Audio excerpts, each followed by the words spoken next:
This guy could have left a trail of bodies across the entire United States. Absolutely. It's an explosive new update on a murder mystery Crime Watch Daily has been following.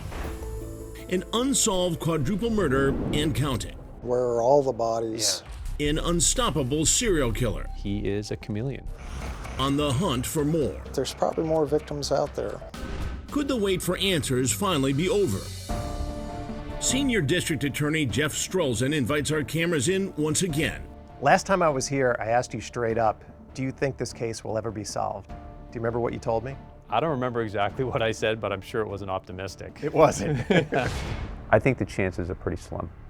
And now there's a bombshell breakthrough in the case known as the Allenstown 4. It was a crime as gruesome and heartless as it gets in New Hampshire's Bear Brook State Park, where 2 barrels are discovered containing the remains of a woman and 3 young girls. That's a cold, hard person, and you'd have to be to do the things he did. For decades, the identities of the woman and 3 little girls in these police composites remained unknown, and who killed them became the ultimate murder mystery. Forensics revealed the unknown bodies in the barrels were likely a 23 to 33-year-old mother and her 2 daughters around the ages of 10 and 2 years old. But there was a 3rd child around 4 years old inside the barrels too, and not biologically related to the others. It's an interesting fact our investigative reporter Billy Jensen discussed during our first visit to the crime scene. So she could have been a stepdaughter, she could have been a family friend, who knows, or it could have been just a serial killer who killed somebody else and then decided to dump it with the other girl. That's the million-dollar question, and really so much of the focus of the case has been on, who is that other little girl? Within the last couple years, forensic artists rendered 3D facial reconstructions of the missing woman and children, hoping it will lead to information regarding their identity. But sadly, no new leads have come in. We still don't know who our 4 victims are in Allenstown. But now, a year later, That was a big moment in the case. a huge break in the investigation. And it begins 3,000 miles away on the opposite coast in Northern California, where Captain Roxanne Gruenheid with the Contra Costa Sheriff's Office is in the middle of her own missing persons case. Our Crimes Against Persons detail received a missing persons case for a woman named Ansoon June.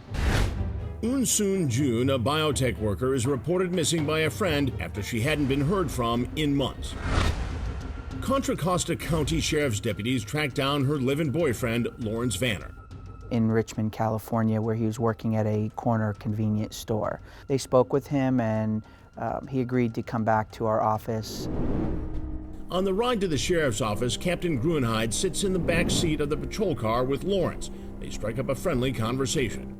Kind of where are you from? Just making small talk. He stopped in his tracks what he was saying, and he turned towards me and he got really close, kind of in my personal space in the backseat of the car, and he said, "That's none of your damn business." His reaction is odd, but so is something else, his name. The name Larry Vanner, or Lawrence William Vanner, that he provided us the name and the date of birth. There was no driver's license associated with it. There was no prior criminal history associated with it. So who is this Lawrence Vanner? The detectives asked him if he would be willing to go down to our records bureau and for fingerprinting, and he agreed to do that. And when they run his prints, there's a match to someone else. He was identified as Curtis Mayo Kimball, and he had been absconded from parole for approximately 12 years. Upon learning that knowledge, he was under arrest and he was no longer free to leave. Cops then go to search his house, hoping to find clues to the disappearance of his missing girlfriend, Soon June. We went to his residence to see if there was some, if Miss June was perhaps in the house, being kept in the house or something like that. June is not in the house, but when they pop the padlock on the garage, What I could see from my vantage point was a very large pile of cat litter, approximately 3 feet high by approximately 4.5 to 5 feet around, of just a pile of fresh cat litter. And then a horrifying discovery sticking out from under the pile of litter. A mummified human foot. The badly decomposed body is transported to the coroner's office. An autopsy was performed. The victim had suffered from blunt force trauma to the head and dismemberment. A couple of weeks later, the victim is identified as the missing Eun Soon Jun. Her boyfriend, Loris Vanner, also known as Curtis Kimball, is charged with killing his girlfriend. He pleads guilty to second-degree murder and is sentenced to 15 years to life.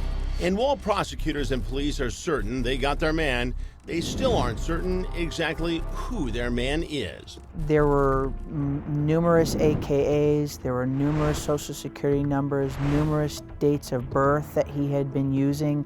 The investigators at the time tried to ascertain a true identity on him.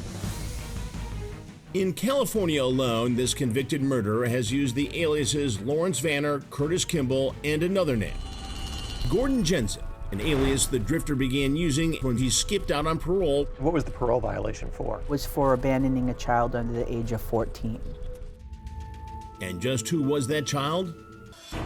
Her name was Lisa, a 5-year-old girl living with a man then known as Gordon Jensen at a trailer park in Santa Cruz, California. At the time, everyone believed he was the father. That's what he said. And whatever happened to his little girl, Lisa? Lisa was put into foster care and was adopted. But after learning so much about this convicted murderer's legacy of lies, Captain Gruenheid gets a gut feeling. I didn't believe that he was related to her.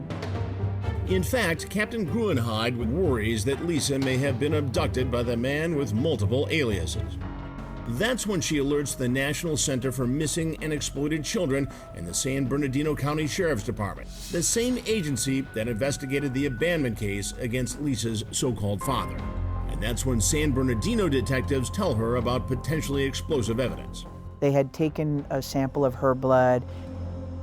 I received a report back that was conclusive that Lawrence William Vanner or Gordon Jensen, Curtis Mayo Kimball was not biologically related to Lisa. So who does she belong to, and what could it mean for the bodies in those barrels? So Lisa wanted to know who she was, who her family was. That's when this process started of finding out who Lisa is. Coming up, It blew my mind. the little girl's ancestry results are in, and she's not from California. She was from here in New Hampshire.